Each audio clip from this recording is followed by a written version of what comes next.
함께 믿음 생활을 했던 교우의 장례 예배를 인도하고 나면 며칠은 그 마음의 먹먹함이 찾아와서 일상으로 복귀하는 것이 좀 어렵게 됩니다. 특히 병상에서 힘겨운 시간들을 보냈던 투병했던 그 교우일수록 그 삶이 얼마나 힘겨웠는지를 알기에 그 아쉬움이 더욱 크죠. 아마 제게는 그 마지막까지 한 번 더 손을 잡아드렸어야 했는데, 더 사랑하고 더 기도했어야 됐는데, 그런 죄송한 마음도 있고 또 그 교우로부터 받았던 그 사랑 때문에 그 마음이 교차하기 때문이 아닐까 싶습니다. 제 아내 교회 들고 오는 가방에 보면 제가 부임하던 첫날 교회 가장 먼저 등록하셨던 고 이현정 집사님께서 선물해 주신 스카프가 메어져 있습니다. 집사님의 그 따뜻한 사랑을 기억하고 또 지금도 감사하는 마음으로 또 목회자의 가정 속에 간직하는 그 마음의 표현입니다. 우리는 성도들 같은 인생을 살면서 죽어가는 우리의 삶의 자리를 마주하면 늘 슬픔이 찾아온 것은 당연하죠. 하지만 그러나 그 슬픔 속에서도 우리가 다시 일어설 수 있는 중요한 이유가 있습니다. 그것은 성도의 죽음은 완전한 이별이 아니기 때문입니다. 우리 교회가 장례 예배를 천국 환송 예배라고 부르는 이유가 바로 여기 있습니다. 성도의 죽음은 육신의 장막을 벗는 것이 아닙니다. 성도의 죽음은 육신의 장막을 벗는 것을 넘어서 그 영혼이 하나님의 영원한 안식처로 입성하는 큰 기쁨이요 또 잔치임을 우리는 믿음으로 바라봅니다. 사랑하는 교회 여러분, 하나님께서 우리 성도의 인생에 놀라운 선물을 주었습니다. 인생에 갖고 있는 가장 큰 슬픔은 죽음 아닙니까? 그런데 그 죽음을 영원한 기쁨으로 바꾸는 놀라운 능력을 주셨습니다. 슬픔을 이기고 영원한 기쁨을 바라볼 수 있는 그런 아름다운 믿음의 여정, 오늘 저와 여러분이 함께 살아가는 인생임을 믿습니다. 오늘 본문에서 예수님은 이제 예수님과 영원히 헤어져야 될 그 슬픔 중에 있는 제자들, 그 근심 가운데 있는 제자들, 낙심 가운데 있는 제자들을 향해서 하신 예수님의 말씀이에요. 예수님은 놀라운 말씀을 하셨는데요, 7절을 한번 보시죠. 그러나 내가 너에게 실상을 말하노니 내가 떠나가는 것이 너희에게 어떻게 해요? 유익이라. 여러분, 주님과 헤어지는 것이 어떻게 제자들에게 유익이 된다는 말씀일까요? 예수님은 도무지 이해할 수 없는 이 이야기를 오늘 쭉 제자들과 함께 풀어서 설명해 주십니다. 저는 오늘 본문을 통해서 특별히 인생의 슬픔을 그리고 어려움을, 고난을 피할 수 없는 우리에게 그 주님이 주신 그 위로와 또 교훈의 말씀이 우리에게 새로운 내일을 향한 소망과 기대감을 품을 수 있는 그런 도전이 되기를 소망합니다. 오늘 본문 속에서 이 슬픔을 넘어서 주께서 우리에게 기쁨을 말할 수 있는 그 이유는 무엇일지 여러분과 함께 나눠보기 원하는데요, 두 가지 영적인 지혜를 나눠보고자 합니다. 첫 번째는 우리의 슬픔은 잠시뿐이라고 하는 사실이에요. 우리의 슬픔은 잠시뿐입니다. 자, 예수님은 제자들에게 이렇게 말씀하십니다. 16절, 우리 예수님의 목소리를 한번 들어보죠. 16절입니다. 시작. 조금 있으면 너희가 나를 보지 못하겠고 또 조금 있으면 나를 보리라 하시니. 예수님은 조금 있으면 이라고 하는 표현을 반복하셨어요. 강조하는 거죠. 미크론이란 단어인데요, 조금 있으면. 제자들은 조금 있으면 예수님을 만나볼 수 없고 또 조금 있으면 본다는 말이 이게 무슨 말이야? 17절에 보면 그 말이 이해되지 않아서 서로 수군거리며 야, 이게 무슨 뜻이야? 서로 이렇게 질문하는 장면이 소개돼요. 예수님께서 먼저 말씀하신 조금 있으면 너희가 보지 못하겠고, 이것은 이제 곧 임박한 예수님의 십자가 사건을 말하는 거죠. 예수님이 체포당하시고 십자가 처형을 당하시면 제자들은 예수님을 만나볼 수 없기 때문입니다. 그런데 예수님은 또 두 번째 말하죠. 그러나 조금 있으면 다시 보리라. 여기서 조금 있으면은 예수님의 부활하심을 말합니다.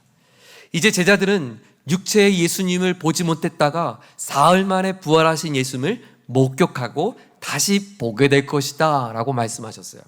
물론 예수님의 이 말씀의 뜻은 단순히 두 눈으로 살아난 예수님을 볼 뿐만 아니라 아하, 그분이 우리의 구원자이며 하나님의 아들이 맞구나 라고 하는 영적인 눈도 떠지는 것을 예수님은 암시하겠죠. 그러나 중요한 것은 조금 있으면 제자들이 마주할 일은 너무나 끔찍한 일이었어요. 아직 제자들은 예수님과 대화를 나누는 중이어서 무슨 일이 벌어질지 전혀 예측하지 못한 상황입니다. 여러분 생각해 보세요. 나의 스승이 저 나무에 달려 죽어가는 모습을 목격한다고 생각해 보세요. 나와 함께 3년을 동고동락했던 나의 스승 예수가 끔찍한 처형을 당하고 채찍을 맞으며 비참한 순간을 맞이한다고 생각해 보세요. 제자들이 겪고 있을 그 마음이 얼마나 큰 충격이겠습니까? 얼마나 큰 슬픔이겠습니까? 지난날 3년의 시간들이 다 사라진 것처럼 느껴질 거고, 이제 모든 것이 희망이 사라져버리고 이 고난과 고통의 모습은 너무나도 끔찍한 광경이 될 것입니다. 네, 제자들이 목도할 아픔의 내용입니다. 그러나 여러분, 예수님은 말합니다. 너희들이 마주하게 될 이 고통은 영원할 것 같지만, 그러나 하나님의 시간표 안에 그것은 단지 조금 있으면, 단지 잠시라는 거예요. 너희 눈에는 그것이 영원할 것처럼 큰 고통인지 모르지만 하나님의 시간표 안에는 단지 사흘 뿐이었습니다. 그리고 이것은 또한 이 책이 기록되기 전 약 800년 전에 이미 호세아를 통해서 예언된 바입니다. 호세아서 6장 2절은 말합니다. 여호와께서 이틀 후에 우리를 살리시며 셋째 날에 우리를 일으키시리니. 호세아 선지자는 무너져가는 이스라엘 백성들이 하나님 안에서 다시 회복될 것을 예언했지만, 그 예언은 놀랍게도 예수께서 사흘 만에 무덤 문을 여시고 박차고 일어나 부활할 것을 예고하신 하나님의 약속의 말씀이었습니다. 그렇습니다.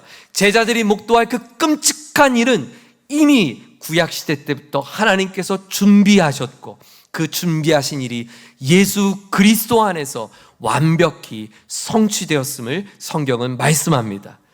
사랑하는 교회 여러분, 우리의 인생은 그 하나님의 시간표 안에 담겨 있음을 믿으시기를 바랍니다. 지금은 우리의 눈물이 길게 느껴지고 고난의 시간이 길게 느껴지고 감당할 수 없는 우리 마음이 무너지는 수많은 일들을 목도하지만, 그러나 여러분, 그것이 하나님의 시간표 안에서는 잠시, 그리고 그것은 하나님의 시간표 안에 그저 일부, 조금 있으면이라고 하는 시간임을 잊지 않기를 바랍니다. 예수님은 이 진리를 출산을 비유해서 또 이렇게 설명하십니다. 21절입니다. 21절 같이 한번 읽겠습니다. 여자가 해산하게 되면 그때가 이르렀으므로 근심하나 아기를 낳으면 세상에 사람 난 기쁨으로 말미암아 그 고통을 다시 기억하지 아니하느니라. 그렇죠. 여인이 해산하는 그 고통이 얼마나 큰 고통입니까? 하지만 그 고통을 가졌던 여인이 품에 자녀를 안는 순간, 내가 언제 고통했는지 그 고통을 다 잊어버릴 만큼 그 기쁨이 더 크다는 것을 예수님은 비유로 설명하셨어요. 바로 고난 너머에 그 기쁨이 주는 놀라운 비밀이죠. 이처럼 주님은 우리의 성도의 고난, 성도의 아픔, 성도의 눈물이 긴 것처럼 느끼고 이해할 수 없는 수많은 일들을 목도하지만, 그러나 주님은 우리에게 기쁨을 안겨다 주실 고난 너머에 예비하신 목적이 있다고 말씀하십니다. 하나님의 영광을 드러낼 하나님의 비밀이 우리 고난 속에 있다는 거죠. 그래서 사도 바울은 로마서 8장 28절에 다음과 같이 말씀합니다. 하나님을 사랑하는 자, 곧 그의 뜻대로 부르심을 입은 자들, 곧 우리를 말하죠. 그들에게는 모든 것이 합력하여 선을 이루느니라. 우리의 고난까지도 아름다운 기쁨의 비밀로 하나님의 선한 목적을 이루어가고 있음을 우리는 믿음으로 바라봅니다. 여러분, 출산은 반드시 그 고통의 끝이 있습니다. 출산의 고통은 지금 순간은 아프지만 그 고통이 영원하지 않습니다. 우리의 고난도 하나님께서 이제 그만 말씀하신다면 우리의 고난도 멈추게 될 것입니다. 그래서 고린도전서 10장 13절은 또 이렇게 말합니다. 사람이 감당할 시험 밖에는 너희가 당한 것이 없나니 그 시험과 함께 또한 피할 길을 내사 너희로 능히 감당하게 하시느니라. 하나님은 여러분의 고난의 자리에 이제 그만 멈추어 주실 그때가 있습니다. 하나님 우리에게 감당할 만한 시험만 주신다고 하셨어요. 오늘 고난의 길을 걷고 있는 여러분, 하나님이 그 힘을 우리에게 주십니다. 넉넉히 주님 바라보며 잘 감당할 수 있는 은혜가 있기를 축원합니다. 우리의 고난은 언제쯤 멈출 수 있을까요? 요즘 경기가 많이 좋지 않다고 하는데 우리 사회의 경기는 언제쯤 좋아질까요? 우리의 자녀들은 언제쯤이면 믿음으로 굳건히 세워질 수 있을까요? 맞아요. 이 고난은 실제입니다. 그리고 슬픔도 진짜입니다. 그러나 성경은 선언합니다. 그 고난은 하나님의 시간표 안에 담겨 있고 하나님의 시간표 안에 그 고난은 잠시라는 것이에요. 그 고난 너머에서는 우리를 위해 준비하신 기쁨의 비밀이 있음을 믿을 수 있기를 바랍니다. 그 고난 너머에서 나를 위해 준비하신 하나님의 손길을 주목하며 오늘도 믿음으로 묵묵히 걸어갈 수 있는 저와 여러분 되기를 주님의 이름으로 축원합니다. 오늘 본문을 통해서 우리는 첫 번째로 우리의 인생의 슬픔은 잠시뿐이라는 것을 배웁니다. 그러나 더 나아가서 둘째로, 그러나 우리의 기쁨은 영원합니다. 한번 저를 따라 볼까요? 우리의 기쁨은 영원합니다. 우리 옆에 분에게 한번 이야기합시다. 우리의 기쁨은 영원합니다. 우리의 기쁨은 영원합니다. 자, 예수님 22절에 이렇게 말씀하십니다. 함께 봉독합니다. 지금은 너희가 근심하나 내가 다시 너희를 보리니 너희 마음이 기쁠 것이요 너희 기쁨을 빼앗을 자가 없을 것이다. 아멘. 예수님은 제자들에게 특별한 기쁨을 약속하셨어요. 그냥 기쁨이 아니에요. 세상이 주는 기쁨이 아니에요. 이 기쁨은 빼앗을 자가 없는 기쁨이래요. 여러분, 우리가 그동안 누리고 있는 이 기쁨은 빼앗기는 기쁨이었습니다. 경우에 따라서 이 기쁨이 달라지는 기쁨이었죠. 건강할 때는 기쁜데요, 병이 찾아오면 이내 근심과 슬픔이 밀려옵니다. 물질이 채워지면 마음이 기쁜데요, 그런데 곤궁해지면 그 마음에 또한 두려움과 불안해집니다. 사람들의 격려와 박수를 받으면 으쓱해지고 기뻐지는데요, 그 누군가 나에게 핀잔 한마디만 주면 그렇게 낙담되고 의기소침됩니다. 우리가 갖고 있는 기쁨은 늘 빼앗기는 기쁨이었어요. 그런데 예수님께서 오늘 저와 여러분에게 이렇게 환경에 따라 달라지지 않고 시간이 지나도 변하지 않고 오히려 시간이 지날수록 더 지속될 수 있는 기쁨이 있다고 말합니다. 빌립보서 4장 4절에 말씀한 것처럼 너희가 주 안에서 항상 기뻐하라. 주님이 우리에게 주시는 기쁨은 빼앗기지 않는 기쁨이래요. 아니, 어떻게 환경과 상황에 바뀌지 않고 늘 기뻐할 수 있을까요? 주님이 우리에게 약속하신 이 기쁨의 비밀은 무엇일까요? 여러분, 이 비밀이 궁금하십니까? 알려드릴까요? 다음 주에 다시 할까요? 예수님은 이 비밀을 이어지는 23절과 24절에 말씀하세요. 너무 중요한 구절이에요. 우리 같이 한번 이 비밀을 얻는 마음으로 같이 함께 한 음성으로 합독하겠습니다. 시작. 그날에는 너희가 아무것도 내게 묻지 아니하리라. 내가 진실로 진실로 너희에게 이르노니 너희가 무엇이든지 아버지께 구하는 것을 내 이름으로 주시리라. 지금까지는 너희가 내 이름으로 아무것도 구하지 아니하였으나 구하라, 그리하면 받으리니 너희 기쁨이 충만하리라. 아멘. 그날에는 너희가 예수님을 통과하지 않고도 아버지께 얼마든지 기도할 수 있어. 그 기도가 너희의 마르지 않는 기쁨으로 충만하게 할 거야. 이렇게 말씀하셨어요. 자, 그날에는 어떤 날일까요? 그날에는 예수님께서 앞서 쭉 5절부터 설명했던 약속하신 보혜사 성령님을 우리에게 보여주시는 그날이에요. 보혜사 성령님이 우리 가운데 오시면 어떤 일이 일어나기에 그날에 우리는 이와 같은 기쁨을 얻는 기도의 자리로 나갈 수 있는 걸까요? 자, 그날의 비밀을 한번 보죠. 그날은 8절에 설명하고 있습니다. 그 보혜사가 오시면 어떤 일이 나는가? 우리 7절부터 한번 볼까요? 그러나 시작.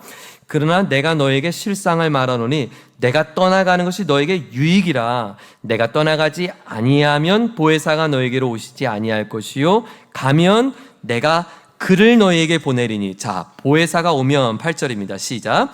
그가 와서 죄에 대하여 의에 대하여 심판에 대하여 세상을 책망하시리라.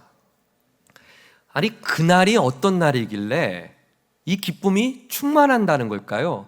또 그날에는 보혜사라고 하는 성령님이 보내주시는 날이라고 했는데, 그 보혜사 성령님은 무엇을 하시기에 우리에게 그와 같은 약속을 하신 걸까? 8절에 아주 중요한 구절이 나와요.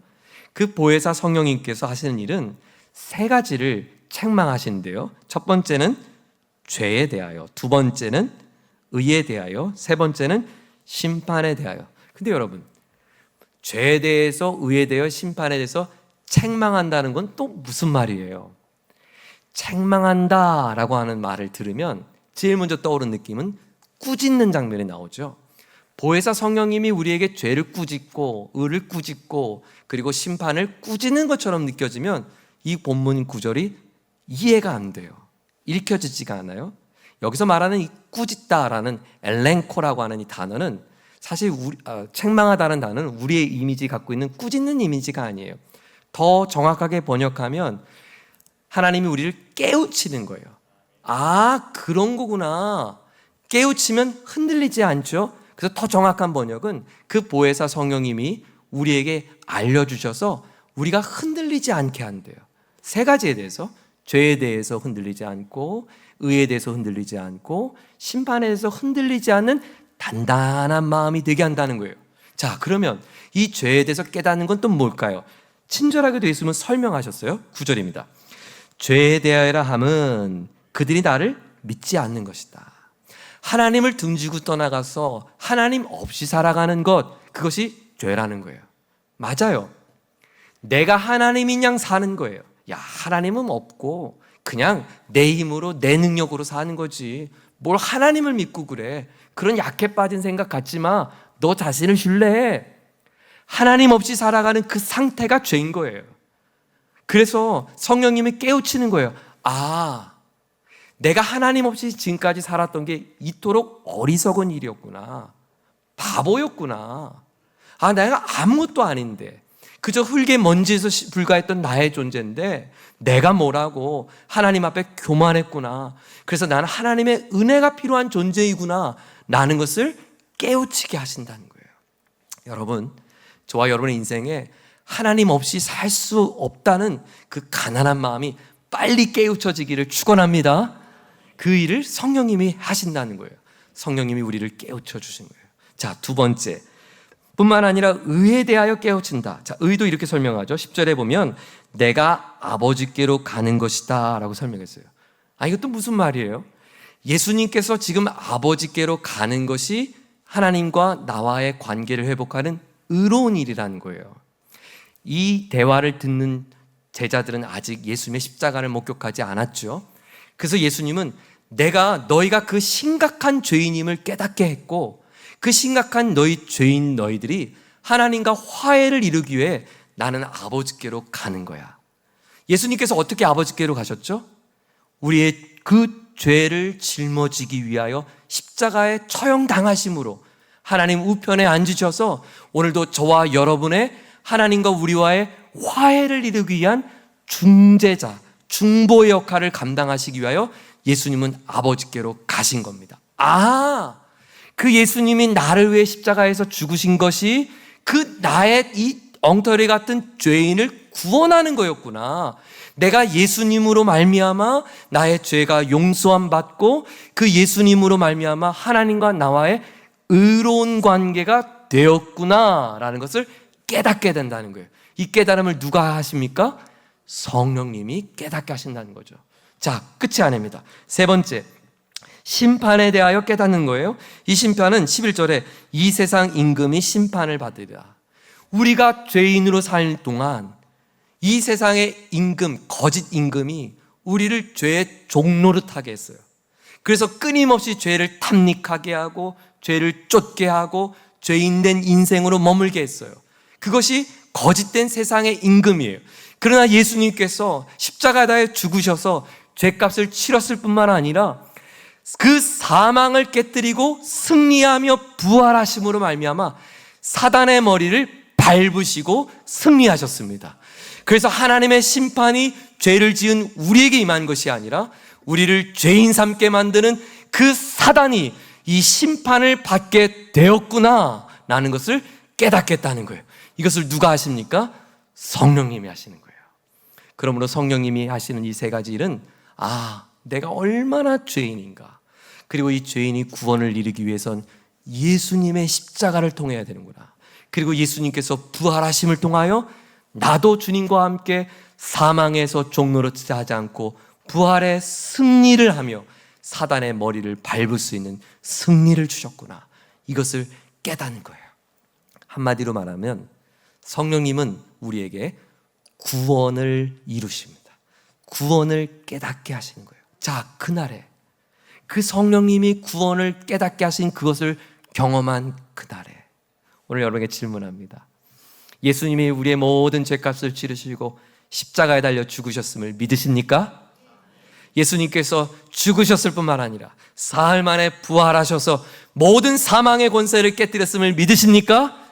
네, 그것을 믿음으로 깨달을 수 있도록 우리 안에 내주하시는 성령님께서 우리에게 이 믿음을 선물해 주셨습니다.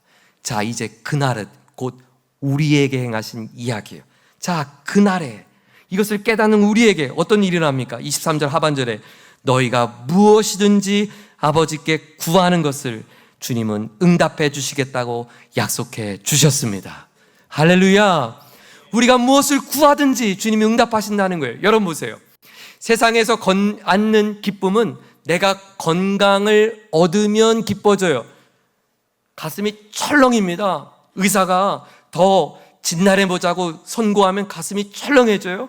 그런데 의사가 나중에 또 말해줘요. 괜찮아요. 그러면 기뻐지죠. 이 조건이잖아요. 조건이 빼앗기면 슬퍼지고 조건이 채워지면 기뻐져요. 그런데 하나님이 우리에게 놀라운 선물을 주셨는데 이 조건과 조건이 채워질 수 있는 백지수표, 그 기도의 백지수표를 우리에게 줬다는 거예요.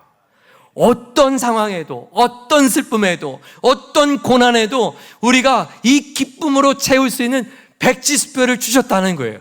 누구든지 예수의 이름을 의지하여 하나님의 뜻에 맞는 기도를 구하는 자에게 모든 것을 응답하시겠다고 주님은 약속해 주셨습니다. 그러므로 고난 가운데도 병상에도 우리가 기도하면 기쁨이 밀려와요. 아니, 어떻게 몸이 아픈데 기뻐할 수 있을까요? 신기한 일이에요. 내가 병이 들어서 아픈데 주님, 제가 아파요. 오늘 제가 병이 들었어요. 그래서 주님 얼굴을 구하면 주님이 나의 기도를 들으시고 이렇게 응답하세요. 아들, 걱정 마. 내가 너의 손을 한 번도 놓지 않았어. 걱정 마. 너의 그 걸음의 고난을 내가 멈추게 하고 좋은 것을 너를 위해 준비하셨어. 고맙습니다. 네, 주님 고맙습니다. 제가 이 고난을 주님 손 꼭 잡고 제가 잘 감당해 볼게요. 기뻐지는 거예요. 항상 기뻐지는 거예요. 오늘 우리가 함께 묵상하고 있는 이 본문의 이야기는 예수님과 제자들의 마지막 헤어짐을 앞두고 다락방에서 이루어진 예수님의 설교의 말씀이었습니다. 다락방 강화, 다락방 설교라고도 하는데요. 그 예수님의 설교문의 맨 마지막 문장은 예수님이 이 설교를 하신 진짜 이유의 결론이에요. 그러므로 이 구절은 똑같은 구절이 아니라 지금까지 묵상했던 예수님의 설교의 마지막 엑기스의 한마디예요. 33절 이 구절을 다 같이 한번 큰 음성으로 선포하면서 내 영혼이 들을 수 있도록 같이 한번 읽어보겠습니다. 시작. 이것을 너에게 이르는 것은 너희로 내 안에서 평안을 누리게 하려 함이라. 세상에서는 너희가 환난을 당하라. 담대하라. 내가 세상을 이겼노라. 아멘. 아멘. 하루가 멀다 하고 우리 교우들의 아픈 소식을 제가 듣습니다. 가슴이 철렁철렁해요. 지난주도 우리 많은 교우들의 가정과 삶에 정말 유난히도 아픈 소식들이 참 많이 들렸습니다. 우리의 인생에는 육체적인 그리고 또 물리적인 고난을 피할 수가 없습니다. 건강, 가난, 어려운 일들이 물리적인 고난을 우린 늘 마주합니다. 이 물리적인 고난만 마주하는 게 아니라 거기에 더 우리의 마음의 어려움도 겪죠. 불안함과 우울, 외로움과 슬픔, 정서적인 고난도 마주해야 돼요. 외적인 고난도 있는데 이 마음의 고난마저 마주하면 그야말로 만신창이가 되죠. 그런데 또 거기서 끝이 아니에요. 때로 내 영혼의 갈등을 겪을 때가 있어요. 나의 믿음이 나락으로 떨어진 것 같고 하나님이 안 계신 것처럼 느껴지는 마음의 깊은 소홀에 빠질 때가 있어요. 영혼의 고난이죠. 그래요, 여러분. 오늘 예수님의 마지막 설교의 말씀에 이 결론을 주목해 보세요. 예수님은 예고하셨어요. 너희는 세상에서 환난을 당할 거야. 어려움을 마주할 거야. 그러나 담대하라. 여기서 담대하라는 것은 헬라어로 현재 명령형을 썼습니다. 지금 여기서 담대하라. 지금 계속해서 바로 이 자리에서 담대하라. 그 환난에 당하는 지금 환난 속에는 여기서 너는 담대할 수 있어. 왜냐하면 내가 다 이겼잖아. 사랑하는 여러분, 예수님은 너희가 환난 속에서도 이길 수 있어. 너희는 이기는 힘이 생길 거야. 이렇게 말씀하지 않았어요. 우리는 환난을 당하고 질 거예요. 우리는 환난 속에서 아플 거예요. 환난 속에서 낙심될 거예요. 환난이 두려울 거예요. 환난이 무거울 거예요. 그러나 여러분, 그럼에도 불구하고 담대할 수 있습니다. 왜냐하면 우리가 환난을 이기는 것이 아니라 이미 이기신 예수님이 내 안에 계시기 때문입니다. 이미 이기신 예수님 안에 우리가 거하기 때문입니다. 우리가 탄 비행기의 종착역이 어디인지 명확하다면, 그 비행기가 목적지까지 인도한다면 비행기 안에 있는 사람의 상태가 어떠하든, 그가 졸립든 배가 고프든 그가 똑똑하든 그가 가난한 사람이든 어떠하든, 그러나 가장 안전하게 목적지에 도착할 수 있는 것처럼 저와 여러분이 하나님 나라 구원의 영원한 기쁨의 문에서 우리를 안아주실 때까지 우리를 놓지 않고 우리를 품고 주의 날개로 인도하셨다고 말씀하셨으니 여러분 담대하십시오. 예수님이 이기셨습니다. 예수님 안에 우리도 함께 승리를 맛볼 수 있습니다. 너희가 환난을 당하라, 담대하라 하신 예수님, 그 주님을 바라보고 붙잡는, 그래서 이 믿음의 여정 속에서, 고난 속에서도 함께 그 주님의 손을 잡고 주님과 노래하며 걸어갈 수 있는 저와 여러분 되기를 주님의 이름으로 축원합니다. 우리 모두 함께 자리에 일어나시겠습니다.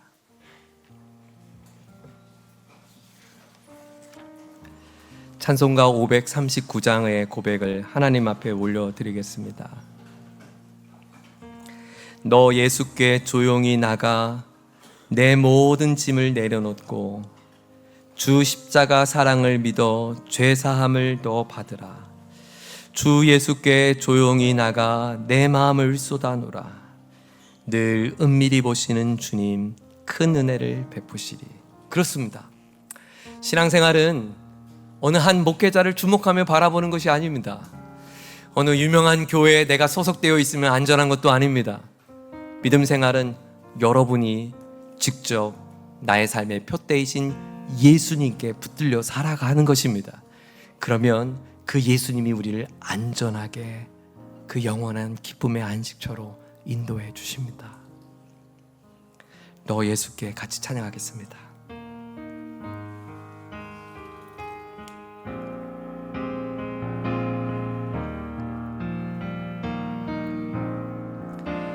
너 예수께 조용히 나가 내 모든 짐 내려놓고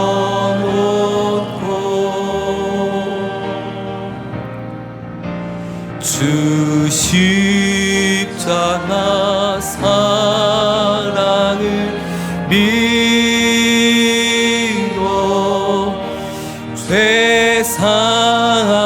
죄사함을 너 받으라. 2절입니다. 주 예수의 은혜를 입어. 주 예수의 우리의 모든 슬픔을 제하여 주시는 주님, 내 슬픔이 없어지리.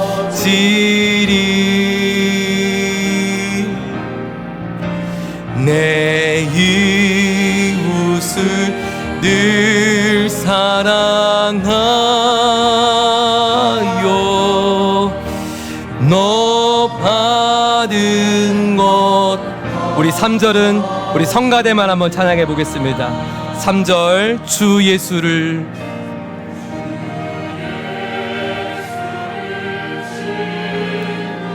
하나님, 그렇습니다. 예수님의 손을 붙잡고 나아갑니다. 우리의 영원한 생명수가 되신 예수님,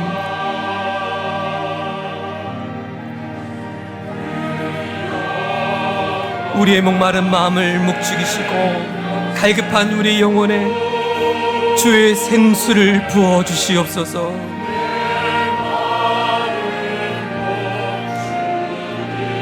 우리 다 같이 한번 고백하십시다. 너 주님과 사귀어. 너 주님과 사귀어. 하늘의 새 생명이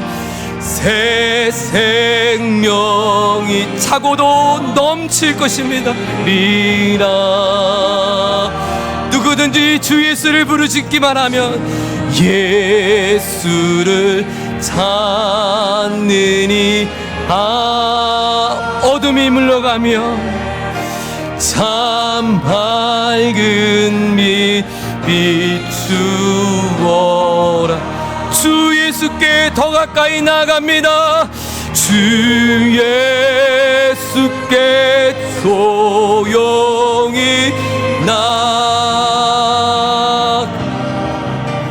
내 마음 쏟아놓아.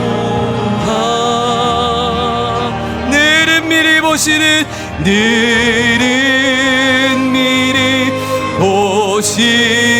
하나님, 우리의 가난한 심령 위에, 우리의 목마른 삶에 하나님의 단비를 부어주시옵소서.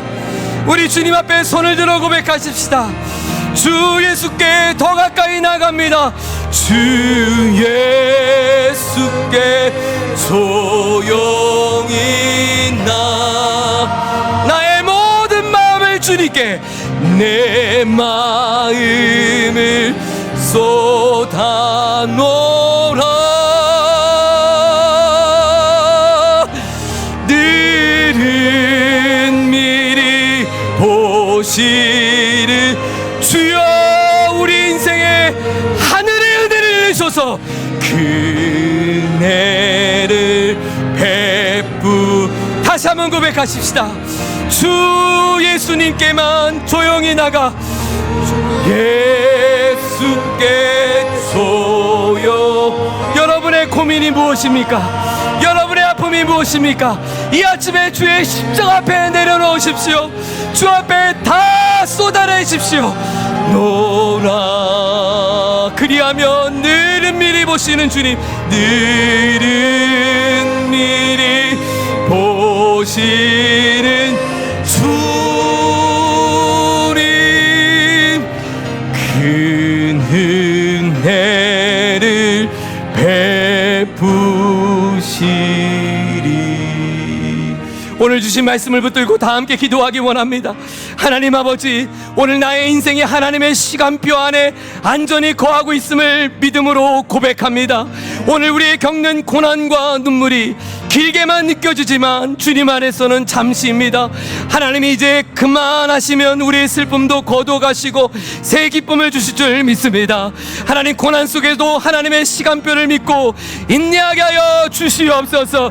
빼앗길 수 없는 기쁨, 하나님 앞에 더 가까이 나아가 십자가 앞에 기도함을 통하여 기쁨의 은혜를 누리게 하여 주시옵소서. 우리 주여 부르짖고 함께 합심하여 기도하겠습니다. 주여, 주여 아버지,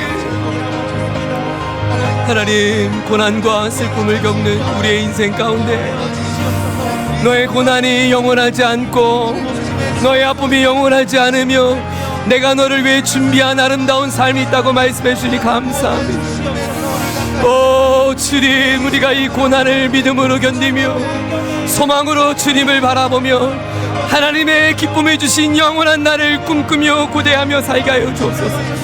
성령께서 주시는 빼앗길 수 없는 기쁨, 내 안에 내주하시며 일하신 성령님과 함께 예수의 이름을 의지하여 담대히 보좌 앞에 나아갑니다. 십자가 앞에 나아갑니다. 하나님, 그 은혜 앞에 엎드려 구할 때 하늘의 문을 여시는 주님, 놀라운 은혜와 자비를 베풀어 주시옵소서.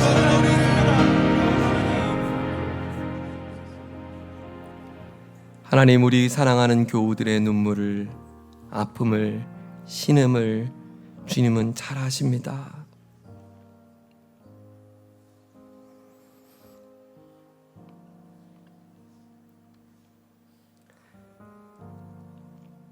내일이 두렵습니다. 어깨 짐이 너무 무겁습니다.